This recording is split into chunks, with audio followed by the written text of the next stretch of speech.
Gràcies, senyor alcalde. Celebrem que 5 dels grups d'aquest ple municipal haguem presentat conjuntament aquesta moció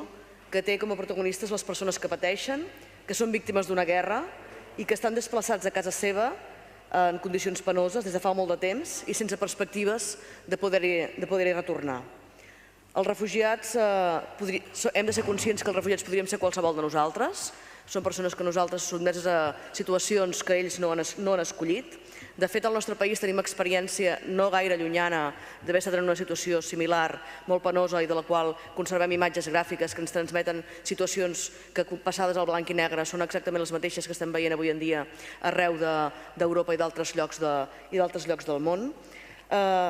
Hem tingut experiència recent de ser refugiats, però també d'haver acollit refugiats a casa nostra, a Catalunya, durant la Guerra Civil, i per tant l'experiència d'aquesta realitat des d'una banda i des de l'altra, des d'un paper i des de l'altre, la tenim ben recent. Aquesta experiència, aquesta empatia, aquesta consciència ètica ha portat a molts municipis d'aquest país, des de fa molt de temps, a mostrar la seva disponibilitat a acollir refugiats i des de fa ja llargs mesos moltes persones han manifestat, persones, col·lectius, municipis, han manifestat la seva voluntat d'acollir aquests refugiats quan se'ls pugui fer portar. També la ciutat de Reus. Al setembre del 2015 Reus es va declarar ciutat acollidora i des de llavors hi ha hagut nombroses iniciatives de sensibilització respecte a l'acollida de refugiats i també respecte a l'enviament de recursos mentre estan fora del seu lloc. Iniciatives que han vingut tant per persones particulars, per entitats de la ciutat i també des d'aquest mateix Ajuntament. És per això que ara que sorgeix una iniciativa unitària i col·lectiva arreu del país anomenada Casa Nostra és Casa Vostra, formada per milers de persones a títol individual, col·lectius, moviments socials, ONGs i empreses, amb l'objectiu de denunciar la situació que viuen les persones refugiades i migrants, aconseguir la sensibilització i mobilització de la ciutadania i demanar polítiques d'acollida reals i efectives a les institucions, sota el lema Volem acollir. En aquest moment Reus no podia fer altra cosa que també sumar-se en aquesta campanya que tindrà com un dels moments àlgids de visibilització la manifestació que tindrà lloc demà a Barcelona. Les entitats municipalistes catalanes han rebut la petició específica d'adherir-se en aquesta campanya i és per això que avui proposem els 4 acords d'aquest punt, que són literalment, en primer lloc, declarar Reus municipi adherit a la campanya Casa Nostra és Casa Vostra.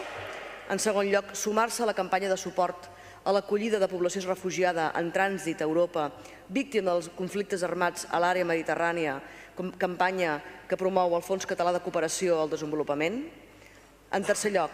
convocar la ciutadania a mobilitzar-se, assistint a la convocatòria de manifestació de la campanya Casa Nostra és Casa Vostra, que se celebrarà a Barcelona demà a la tarda. Quart lloc, fer arribar aquest acord al Fons Català de Cooperació al Desenvolupament, a la Federació de Municipis de Catalunya, a l'Associació Catalana de Municipis, a la campanya Casa Nostra és Casa Vostra, així com a les entitats socials de la ciutat que s'han mostrat tan actives en aquest àmbit. Gràcies. Sí, seré molt breu perquè quan la qüestió humana és tan clara i clama al cel d'aquesta manera, crec que l'únic que cal dir és que cadascú sap el que ha de fer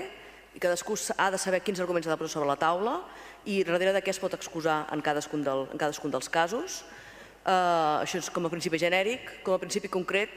des d'aquest Ajuntament, que és el nom del qual podem respondre, el que hem de dir és que Reus està preparat i està previstes els mecanismes, no només esperant que arribin quan arribin, sinó que s'ha fet feina mentrestant i se segueix fent. I des dels recursos migrats, com tots vostès saben, que comptem pel que fa a cooperació i solidaritat, s'ha fet contribució a les tasques que s'estan fent avui en dia de salvament de persones al mar i es continuarà fent així, d'acord amb els canals que ens permeten l'execució del pressupost, tant com sigui possible. Per tant, no és només uns brindis al sol ni una fotografia, sinó que cal seguir fent moltes fotografies per moure moltes persones que encara no s'han mogut i que encara no en són conscients i per fer canviar decisions, però mentre es fa la fotografia no és incompatible amb seguir fent la feina que és el que s'està fent. Gràcies.